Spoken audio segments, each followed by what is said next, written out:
Good morning, everybody. I'm going to remove my mask while I'm speaking because it makes it a little bit easier on me, and there's no one within 6 feet of me, and I am fully vaccinated. So I want to welcome you all to our District 2 meeting with regard to redistricting. This is something I have been looking forward to for a very long time, simply because it's such an interesting process we get to go through every 10 years. Now, 10 years ago, I was not on the Board of Supervisors. I was actually on Danville's Town Council and watched with some surprise as what I affectionately called gerrymandering took place.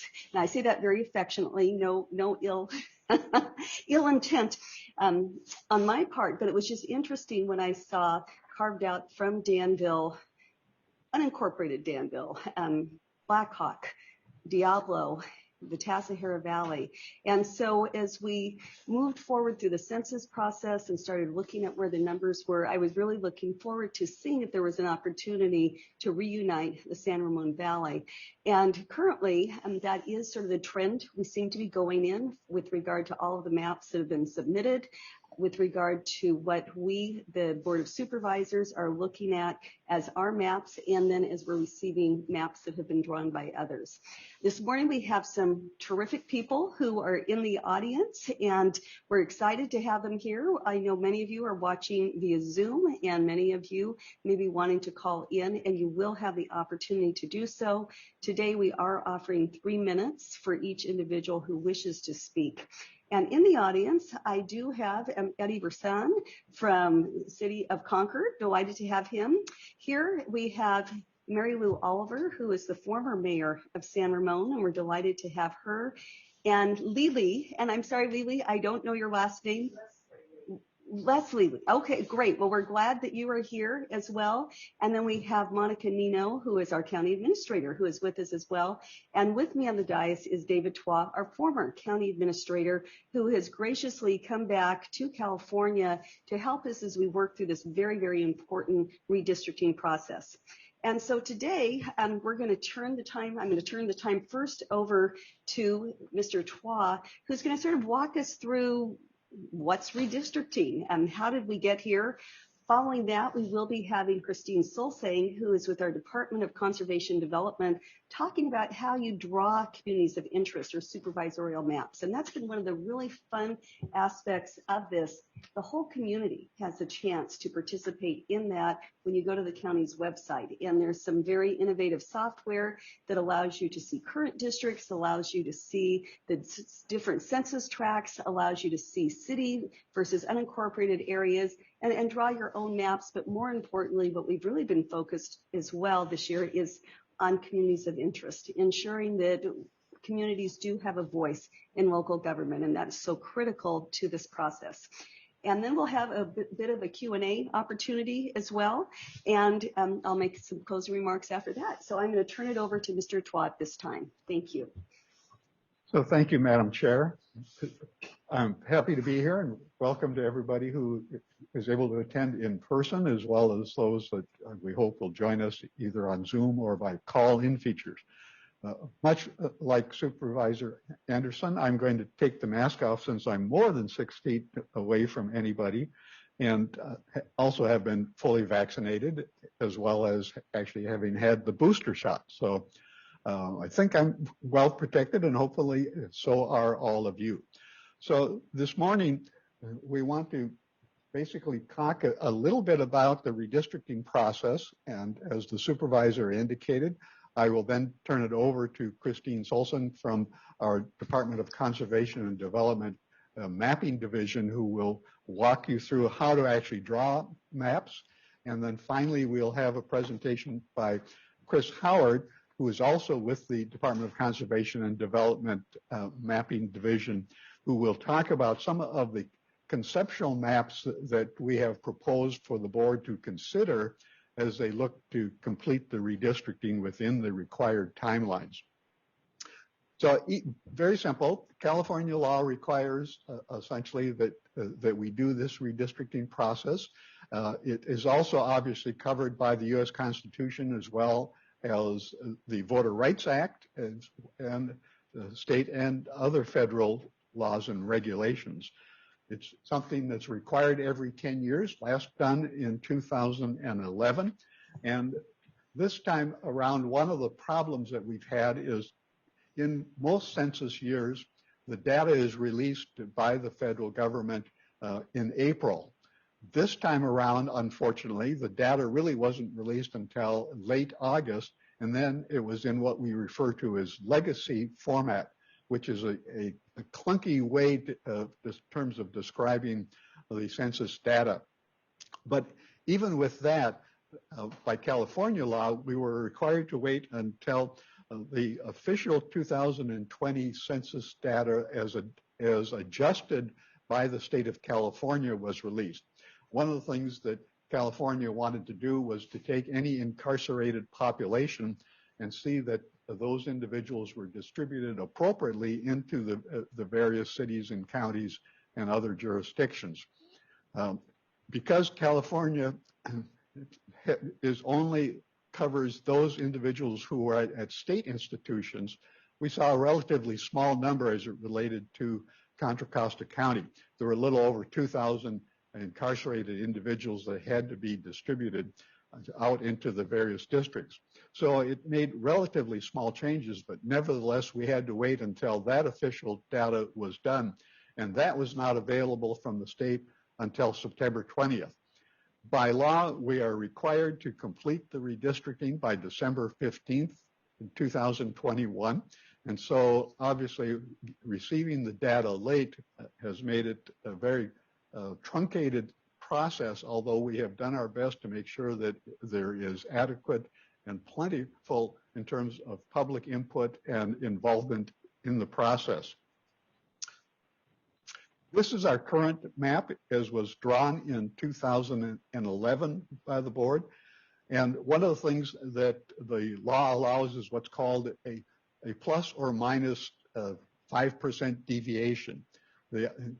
Although the law says one person, one vote, the courts have recognized that that's not always possible given different geography as well as communities of interest and other impacts.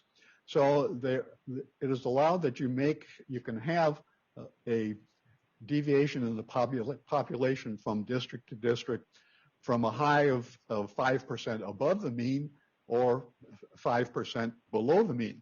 So in 2011, when we redistricted, the number was about 7.5%. Now with the new population numbers, those same districts as they currently exist, the deviation is about 7.91%, and that includes the distribution of the incarcerated population. As we move through this process, one of the things that we've been trying to do, of course, is to make sure that we have a robust public outreach. And so we've done a number of things, including we have a dedicated redistricting website, and not only is that maintained throughout this process, any public comment, any public maps drawn, they relate either to communities of interest or suggested supervisorial districts, all go on to that dedicated website, as well as all of the public hearings, workshops, and related matters that we've had. So there are there's ample materials there, and of course we've done everything possible to reach out to the public as we've gone through this process.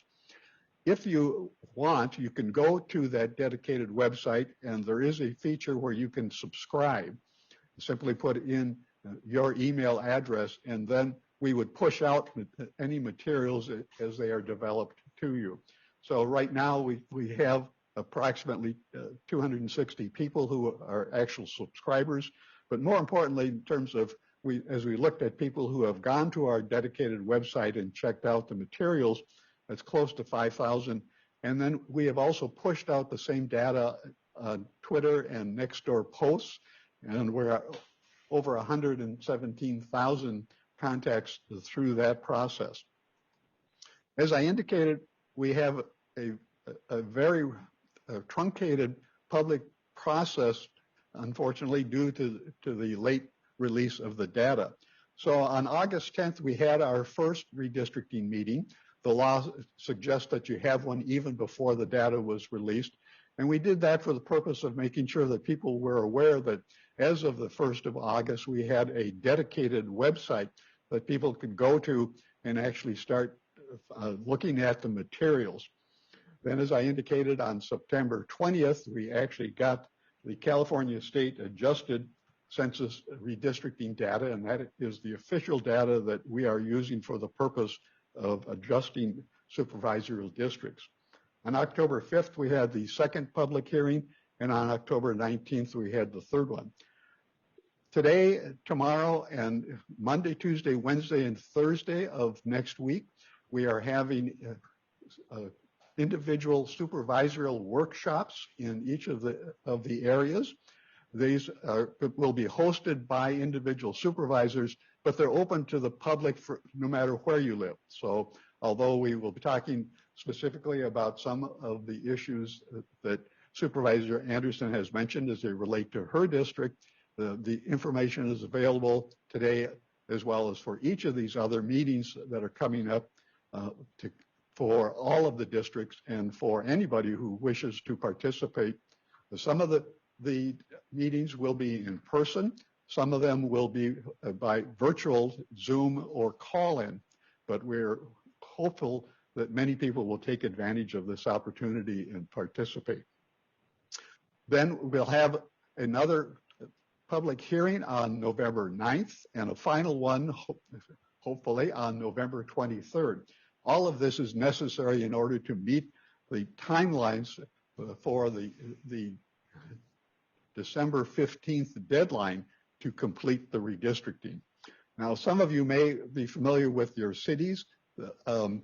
Interestingly, the cities' timelines is slightly different than the counties because the way that the timeline works is you have to count back 174 days from when there's going to be the next primary election date. Since the cities tend to have their election dates later in the fall, our primary date, of course, is in June. So our deadline is December 15th. For many of the cities and some of the other jurisdictions, the deadline is actually later, about April of next year. As I indicated, this is the schedule that we are showing for the individual supervisory workshop. Besides the one today hosted by Supervisor Anderson, there'll be one tomorrow hosted by Supervisor Diane Burgess. And then Monday, Tuesday, Wednesday, and Thursday, we will have additional workshops that'll be hosted by the individual supervisors. And again, these are open to anybody to participate for both those meetings that are going to be in person, as well as those that will be conducted by Zoom or call-in. As I indicated, we have a very strict timeline. This is the California law. It was passed in 2019 and then it amended in 2020 and a further amendment this year. But because a lot of it was put in place before we were aware that the census data would be so late, it's an interesting timeline. It does require 4 public hearings. Our process is set up so we will have at least 5 public hearings. And in addition to that, we will have these individual workshops for the supervisors. At least one of the public hearings had to be on a Saturday, Sunday, or on an evening meeting. Our workshop that we had on October 19th started at 6:15 p.m. So the schedule that we have set out does meet the statutory requirements. California also has, through what's called the Fair Maps Act, has ranked priorities. So this is different than what we had in 2011, but now basically there are some very specific requirements that we have to look at. Most of them, interestingly enough, that the state law says to the extent practicable. And the reason it does that is there is a realization that in some cases it's not possible to meet all of the criteria, and therefore we should be looking at to the extent we can, meeting all those criteria, but it is to the extent practical. The one that is very specific, however, is the one that Supervisor Anderson mentioned, which is the one that's referenced as communities of interest. That one is very specific in terms of saying that the board must consider communities of interest and they must be documented as part of the record. So what is a community of interest? This is taken specifically out of the state law. So it says a community of interest is a population that shares a common social or economic interest such that it should be included within a single supervisory district. Having said that, the statute also says that a community of interest can be just about anything, but it has to be identifiable by a specific geographic area. So here are a few examples of communities of interest: urban or rural interests, housing patterns, social interests, school districts, school district attendance areas, city boundaries, and policy issues, things like concerns about crime or education or economic or employment patterns. All of those can be communities of interest. So having said that, one of the things that we have available is through our dedicated redistricting website. We have a program on there called District R. And District R allows anyone to go in and draw their own map. So you can draw a map of a community of interest. You can draw a proposed map for the supervisory districts, or you could do both if you want. There's also, for each and every map that is actually put on that website by the public, there is your opportunity to go in and review that and comment on that one. So you may go to the website and look at that and say, well, you know, I like this particular map that was drawn by an individual, but I think a couple tweaks should be made. You cannot change their map, but what you can do is you could make your comments and add those to the individual's map that is there, or you can use that as the basis to draw your own map.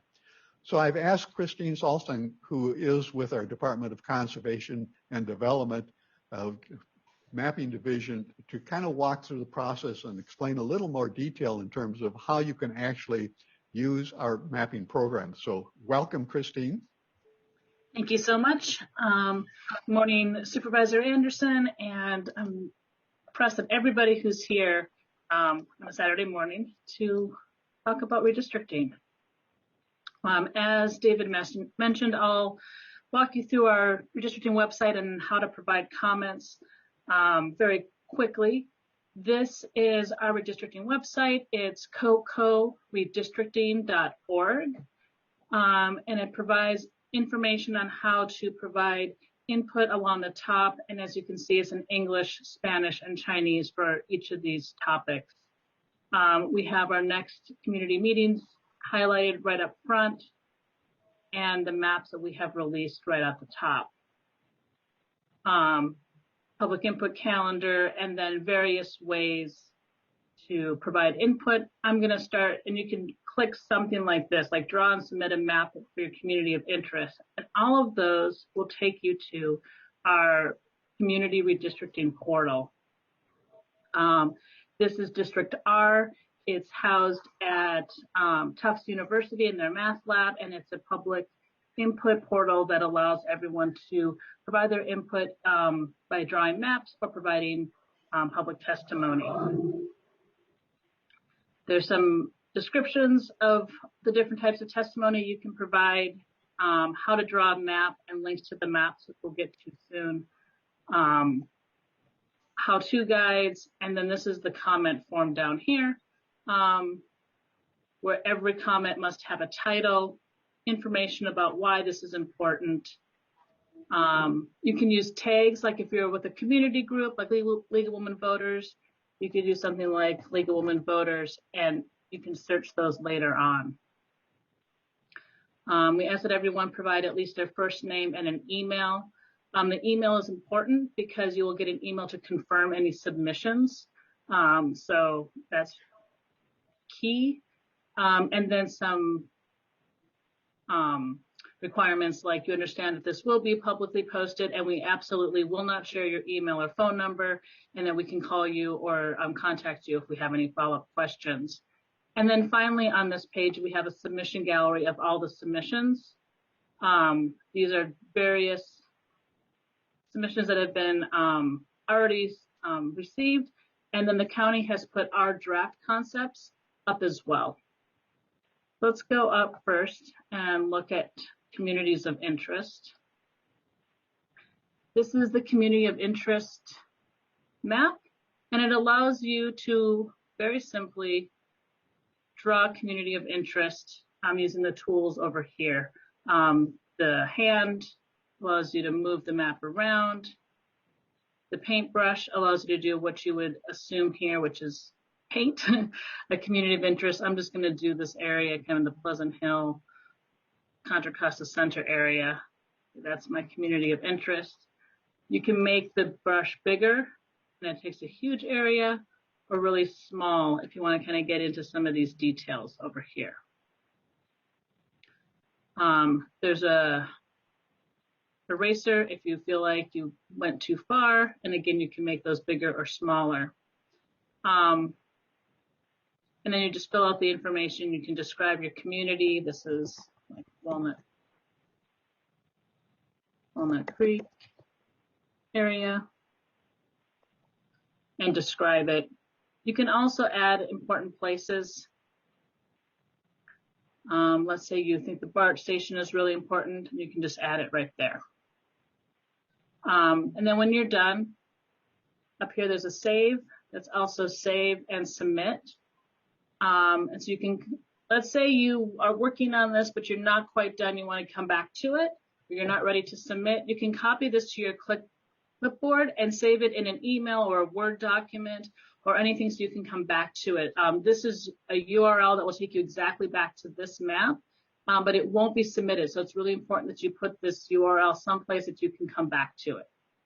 If you're all ready to submit, you can proceed to submit map, and it will take you right back to the submission form, but it will already be pre-filled out, and then you can provide some information about what's important about your community of interest and go ahead and submit.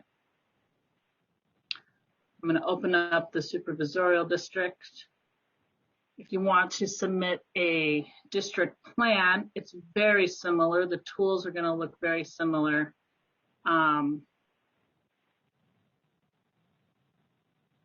But here you have 5 colors because we have 5 supervisorial districts. And so you can start, and wherever you start is going to be District 1. So you want to start with District 1. Sometimes they have a little bit different.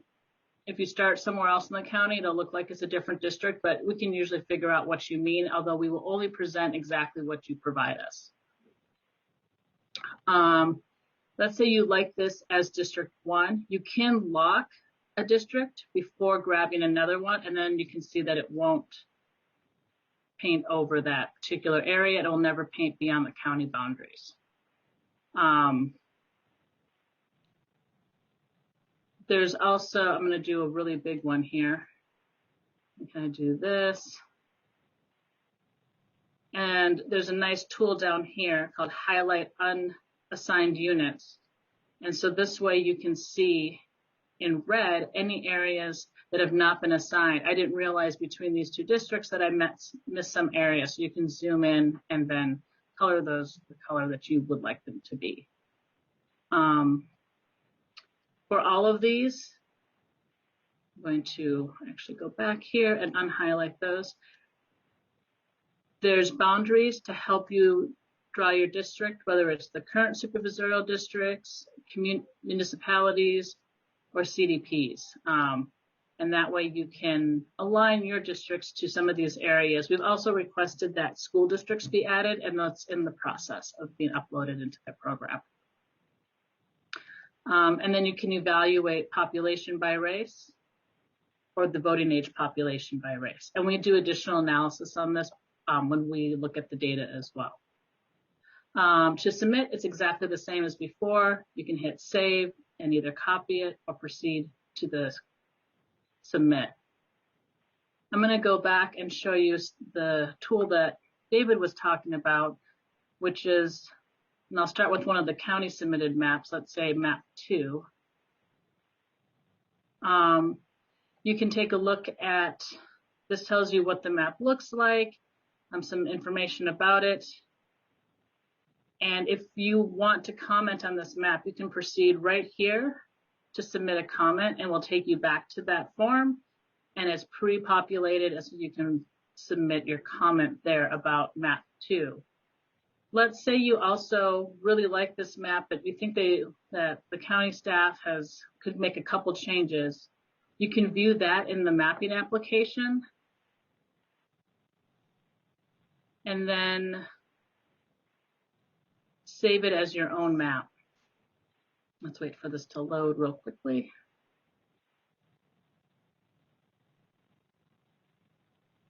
I'm going to put the municipalities on here, and I'm just going to pretend that I think a little bit more of District 4 needs to be over here.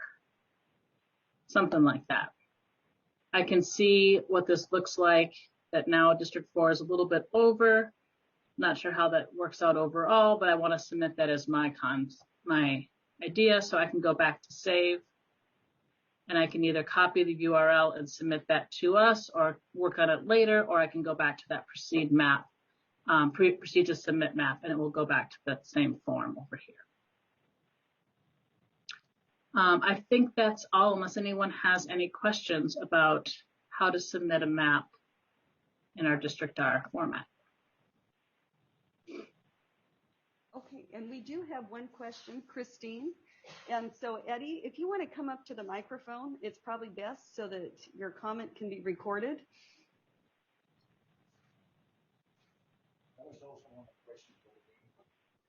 Yeah, the meeting is being recorded via Zoom. It is also being aired via CCTV. The camera's right there. You straight ahead, but right above the clock. This is a thank you, City of San Ramon, for sharing your chambers with us. Okay. Again, Eddie Bursand from Concord.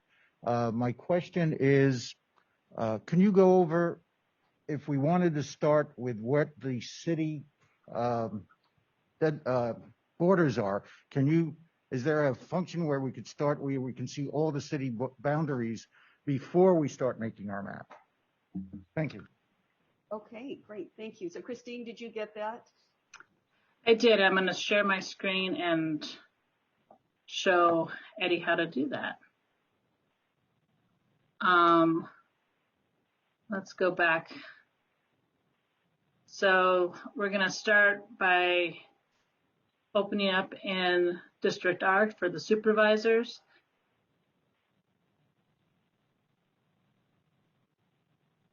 And I'm going to go over to data layers right here, and I can add municipalities. And this is, you would have to, of course, paint them in still, but this will tell you where all the municipalities are. And so you can start to paint. So I'm just do District 1 over here in Antioch, and I can try and paint the cities like that. And then if I go over the boundary, I can zoom in and erase outside of the boundary. Make it smaller. You can kind of go back, and you have to use those boundaries as your guide as you paint. Does that make sense? And Eddie is nodding. Yes, thank you, Christine. Excellent, thank you. Okay, any other questions while we have Christine? We're happy to entertain any questions.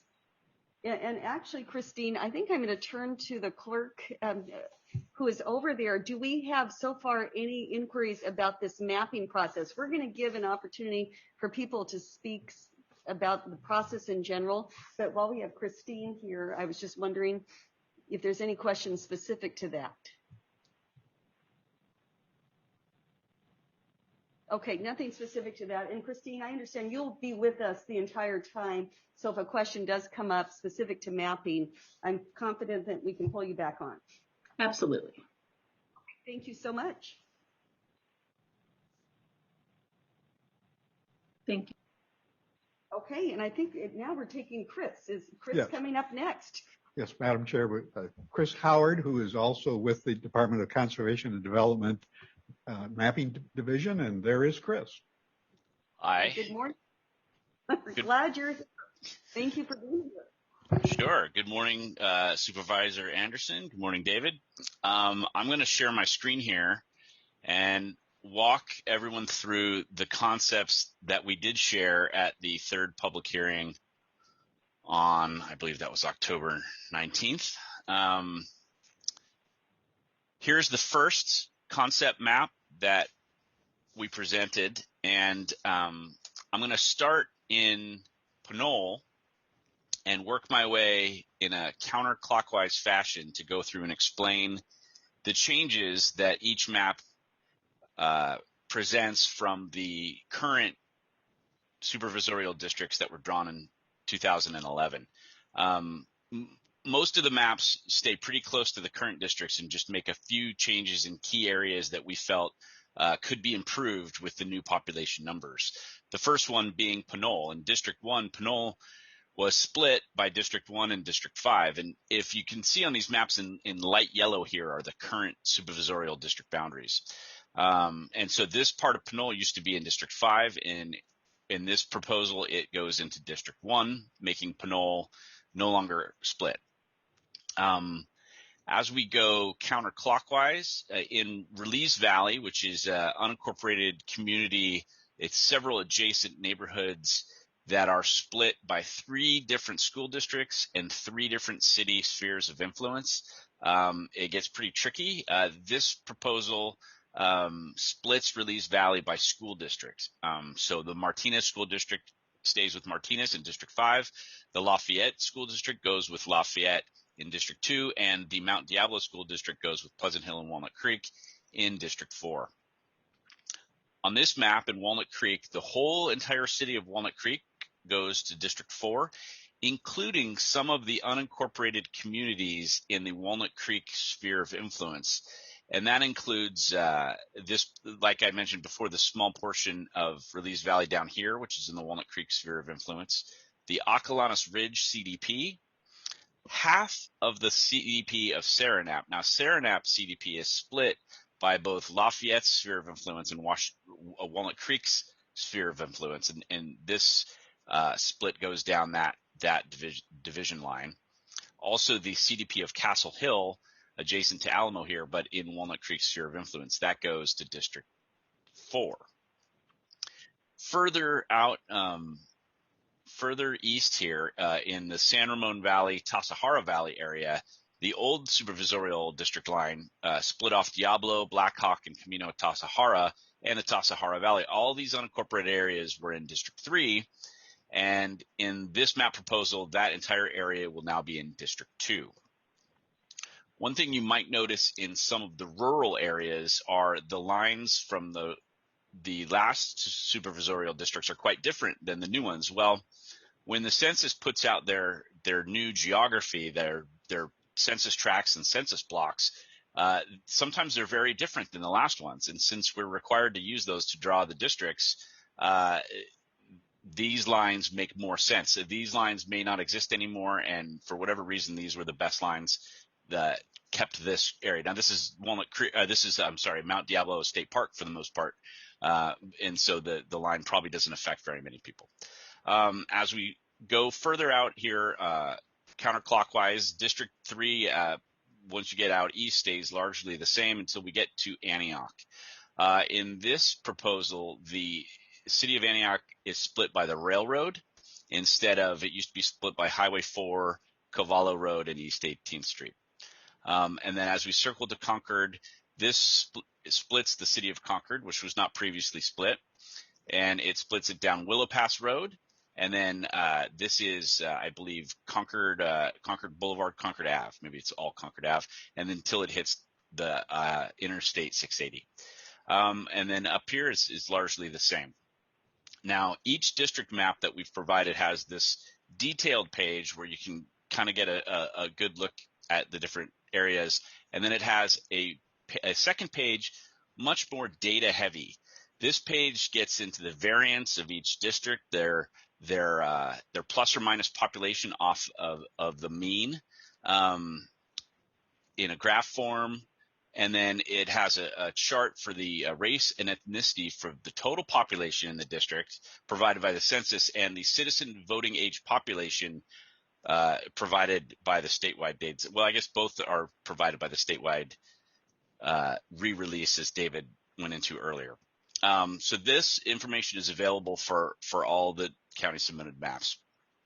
But Chris, before you go on, Sure. I did want to point out, because CDP is one of those acronyms that not everyone knows what it is. So do you want to tell them what a census designated place, also known as CDP, is?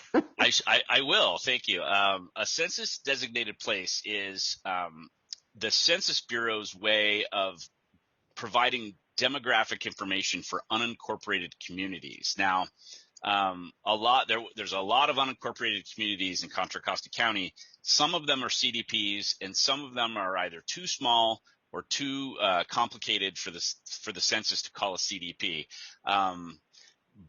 But we're using census data for this, so I've been using the term CDP, but it's a census designated place, and and you can use them. They're on District R. You can click.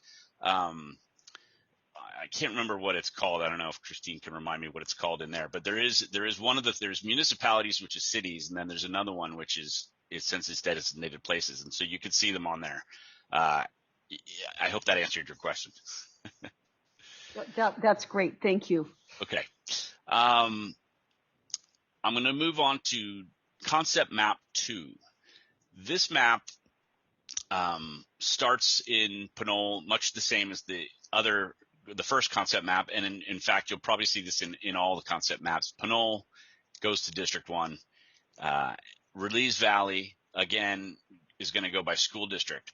Now, in concept map 2, Walnut Creek continues to be split like it is now. Now, currently it's split. You can see this yellow line. Most of everything on the west side of 680 is in District 2, including downtown. It's kind of splits downtown in half and then follows 680 south. Well, this proposal follows the Walnut Creek city limits down here. It also puts the Acalanes Ridge CDP into District 4, and then it follows Highway 24 and Interstate 680, and it splits Walnut Creek in that place. So the area of Rossmore and this area in between Saranac and Castle Hill, plus the entire CDPs of Saranac and Castle Hill, are in District 2. This map proposal also puts the San Ramon Valley in one district, in District 2, including Tassajara Valley. In this proposal, the area of Morgan Territory Road here, which comes through here, and then part of Marsh Creek Road, this is going to follow the Mount Diablo Unified School District boundary here. So this area, which is in Clayton Schools and will become part of District 4 in this map proposal. In District 3 in the East County remains largely the same once you get past these areas until you get to Antioch. And again, this has a slightly adjusted split of Antioch. I will mention, I think I failed to mention the first time, there was an annexation over here in 2018 called Tuscany Meadows. So this area here used to be in District 3, but is now in the city of Pittsburgh. So all the map proposals have this going to District 5. In Antioch itself, you could follow along with my description here. There's several streets used to kind of stair ladder up across Antioch. And so it's slightly different than the current districts here. And then the final place that's different is Concord. This map also splits the districts.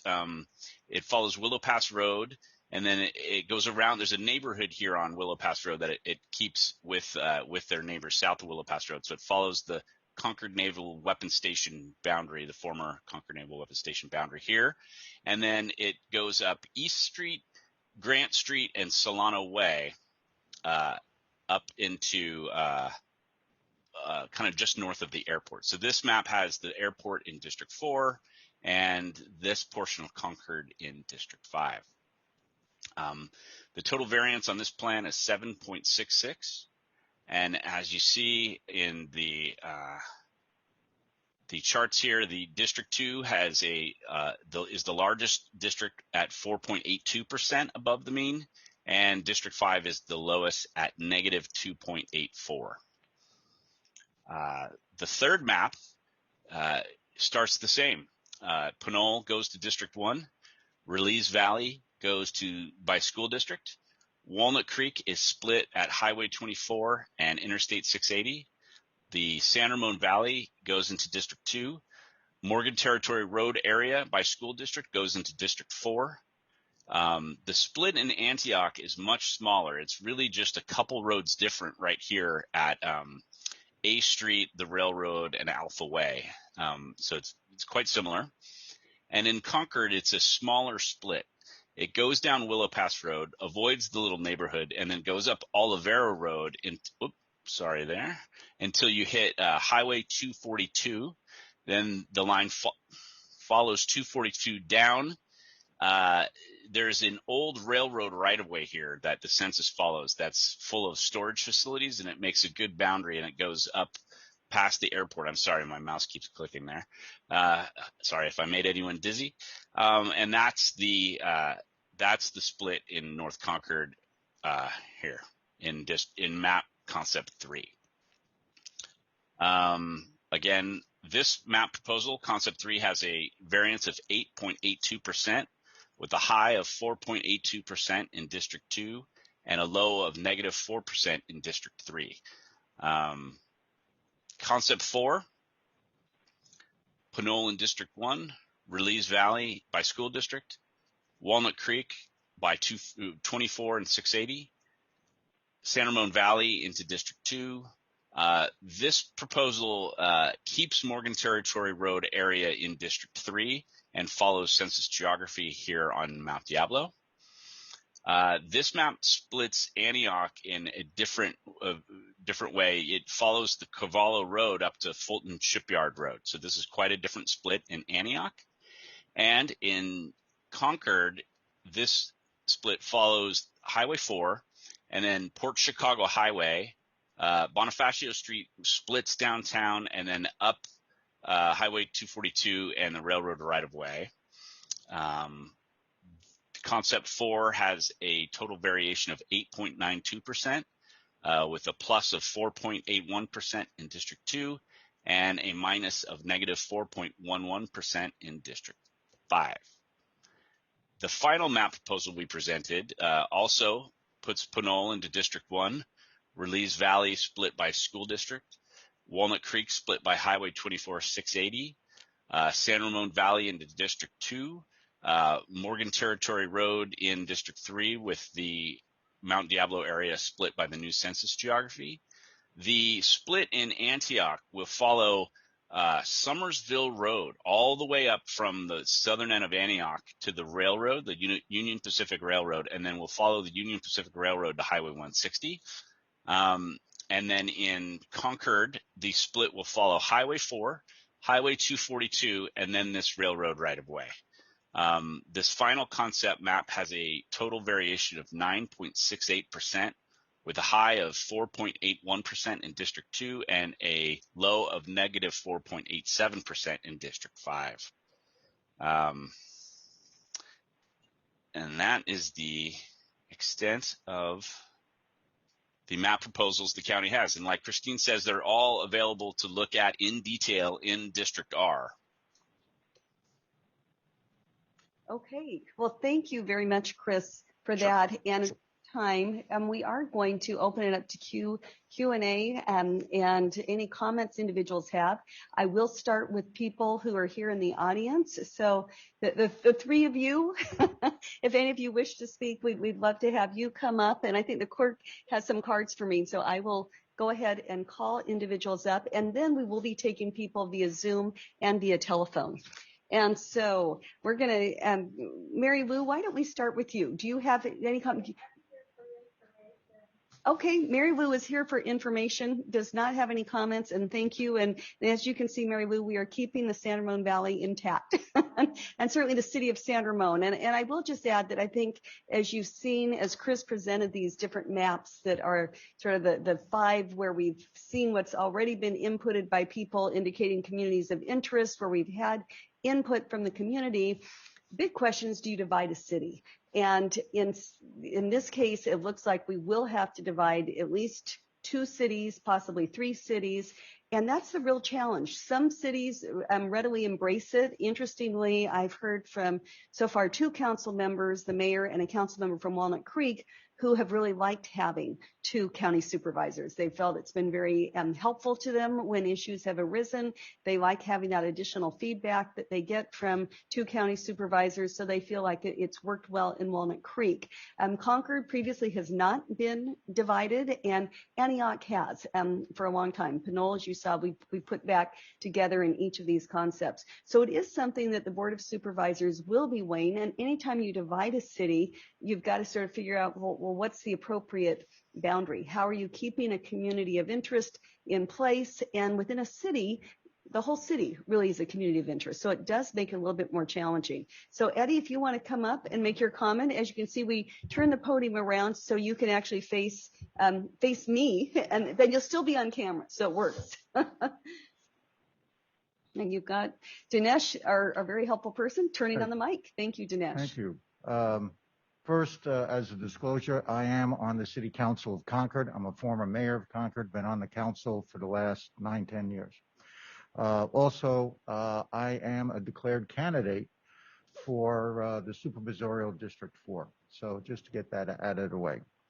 I also was involved as a resident 10 years ago when we did this the last time.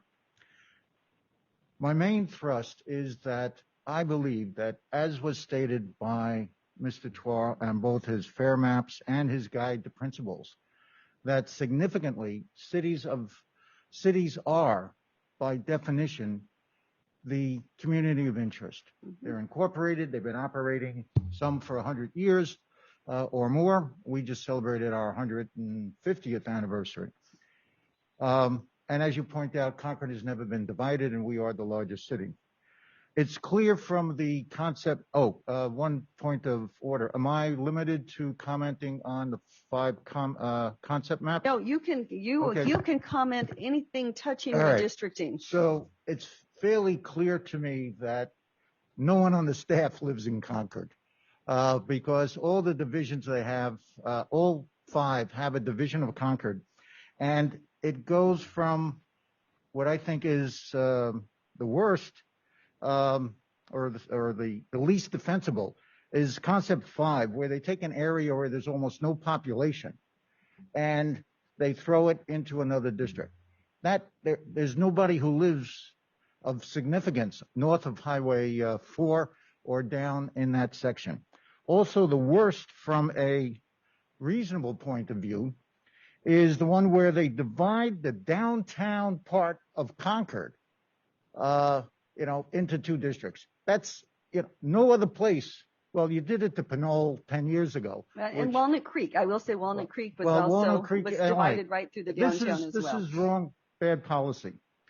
As for the concept of that Walnut Creek has expressed, I could only say to them, well, in Concord, we talk to all 5 supervisorial districts, whether they're in our area or not, when something's important. Again, each of the concepts that were presented divides Concord in probably the most harmful way for the next 10 years, because they're cutting out the 2 major areas that are going to be developed big time in the next 10 years, namely the North Concord BART station and what is known as the Coast Guard area. So this is something which we need to oppose as residents of Concord, and I am speaking now as a resident of Concord as opposed to the city council. And I am, quite shocked that they didn't start with a presentation where let's start with keeping the cities whole and then go into the unincorporated area. It also appears from the staff report that they have set a priority of unincorporated areas over the boundaries of a city. And it should be exactly the opposite. I can sympathize with the problems down here in San Ramon, where you have the Sahara Valley and other things which are incorporated, and as you have explained your own position here. However, when push comes to shove, you have to keep the city's boundaries under concern. And that's basically where I'm at. So thank you. Thank you very much, Eddie. Okay. And I do not see anyone else in the audience wishing to speak. And so I am going to go to our clerk and see, do we have anyone via Zoom who wishes to speak? Participants on the line. Okay. And I would love to hear from participants on the line. We are allowing each individual to speak for 3 minutes. And just a reminder to those on the Zoom that you can raise your hand by using the raise hand icon located at the bottom of your screen, and this will place you in the public comment queue.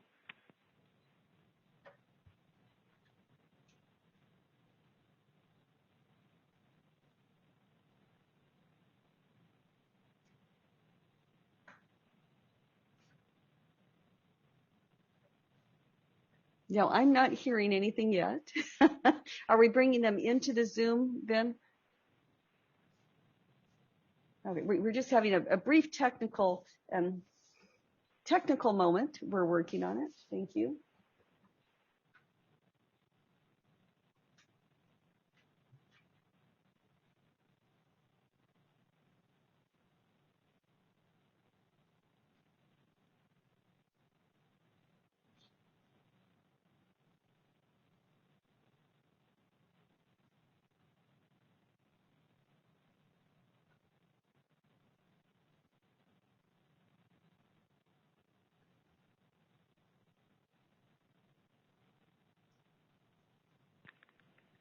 All right, and it looks like Anna Marie is our first Zoom participant. Okay, welcome, Anne Marie. How are you? Good morning, everyone. My name is Anna Marie Avila. I live in District 5. I'm a Contra Costa County resident, lifelong. And thank you for having this forum this weekend. And Candace, thank you for your opening remarks. I think that's really important that you highlighted the gerrymandering that happened 10 years ago. So I'm really thankful that you acknowledged that and noticed the importance of not doing that in this process. Just a few comments. Number one, I was just curious what the process would be to obtain more districts. Our county has grown significantly, and I feel for better representation. We've seen other examples in other supervisor districts throughout the state of California that they've increased from 6 to 7. So I'm curious what that process is, because I really do think that should be looked at for better representation and to elevate the voices of community members throughout the county, especially since we are a population of over 1 million in Contra Costa County. So that's more of a question. I too agree that we should not be splitting up cities. I think we need to really be diligent in trying to draw maps that keep cities whole. I think it's ridiculous. It's really hard to govern split cities. I think more of us believe that than say it's a good idea to have 2 supervisors. Technically, you are all our supervisors. You should care about the sphere of influence of everyone. I consider you my supervisor because you deal with county-wide issues, our healthcare, our infrastructure. So we don't need to think that way, that you get 2. I actually have 5 supervisors, in my opinion. Second, I really don't see much improvement in the maps, to be quite honest. I think they're more harmful than good. I did notice that the most improvement happened in your district, where you brought in more districts and not split cities. District 5 really needs a change, and you're breaking up Antioch, which I think is a disservice to the city of Antioch. And secondly, District 5, we need to be looking on beyond splitting cities of economics, having extremes of issues in communities do not serve communities well at all. And then lastly, I don't hear any discussions about elevating people's voices, and communities of interest are also people of color. And I do not see any dialogue or documentation on the website. Latino population in Contra Costa County is nearing over 30%. And we saw significant increase in everyone's district with a Latino population. And I'm really disheartened to see that we're continuing down a path that does not elevate the voices of Latino registered voters in this county. So I'd like to see an improvement in that as well. Thank you. Thank you. Okay. With regard to your question, Anna Marie, about changing from 5 to 7, that's not something we have considered. And I'm actually going to put Mr. Toit on the spot. He may have an opinion. It's something I would actually take back to our county council, and I'm assuming it would take state authorization to do so. Do you have any information on that? Madam Chair, that issue did come up at the legislature some time ago in terms of allowing jurisdictions to increase their numbers. To my knowledge, most of that legislation has failed. There are a few counties in California that either because they were charter counties or because of state legislation have gone to 7-member boards of supervisors, but virtually all other counties are 5. Yes, and that's certainly been my experience with CSAC. And I think certainly, too, with regard to the issue of the race, of the ethnicities, that's something when the census data came out, we've looked very, very carefully at. And I think as you look at the makeup of the districts, we're working hard not to dilute the voice of any one ethnicity. And while we're not making significant changes, you do see by the data that you do have a larger concentration of certain diverse groups within each of the districts, which does then give them a greater voice should they wish to be more involved in county government as well. And I think what I would also recommend to anyone who's concerned about keeping cities whole, the districts as they're drawn, submit your map. I mean, again, we've got maps in front of us. And if you've got a better map out there, by all means, submit it and let us consider it. Okay, do we have other Zoom callers? If there is anyone else who would like to make a public comment, just a reminder to raise your hand.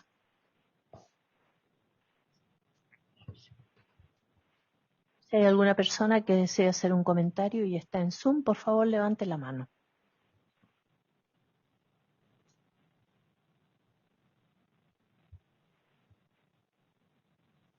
I don't see any more. Okay, we do not have any additional hands. And just to note, too, as most of you were aware, we do have someone here to translate into Spanish should anyone wish to address us in Spanish. Okay, we're going to now go to our phone. So the question is, do we have any phone calls coming in? And so, Clerk, are you able to connect with our operator? I believe so. I don't see any, unless I'm mistaken. We do not have any callers in the phone queue at this time. Okay, we do not have any phone calls. So that brings us back to the rest of the meeting. And so what I want to do is thank everyone who has been here. And this is, to me, not only an interesting, fun thing to be doing, but it's a really important thing. It's one of the most important things that we get to do every 10 years. And so I'm pleased that we have had a few people here today, that we will have more people participating virtually in each of the workshops. This is an opportunity for everyone's voice to be heard in a very meaningful way. And that's why I do encourage people either to go in and draw their own map, or if there's something that you don't feel like taking the time to use the paint function and draw your own map, you provide the public comment, the feedback to the Board of Supervisors. To date, we haven't had that much public comment from individuals. And so I encourage people to get involved, to really take a greater look at this. And again, as I think it's clear, yes, we do represent the entire county as 5 supervisors, but as projects come through, as land use issues come through, as legislative issues come through, more often than not, it is the supervisor of that specific district that is the one that's advocating on behalf of that district. And so that's why districts are important, and that a supervisor does represent the entire community as well as the entire county. So unless there's any other comment, Mr. Twa, that you have? Madam Chair, thank you, but no. Okay, well, thank you all for being here. We did this in 1 hour, it's almost exactly, and I appreciate everyone participating and providing the feedback. And a special thanks to our Department of Conservation Development. They have done such a fabulous job in getting this system updated, making it very user-friendly. And today, where we had both Chris and Christine providing that information, and to our Do It team, thank you all for making this possible out here in my district, as well as being able to broadcast it over CCTV and over our Zoom function. So thank you all, and we'll see you soon.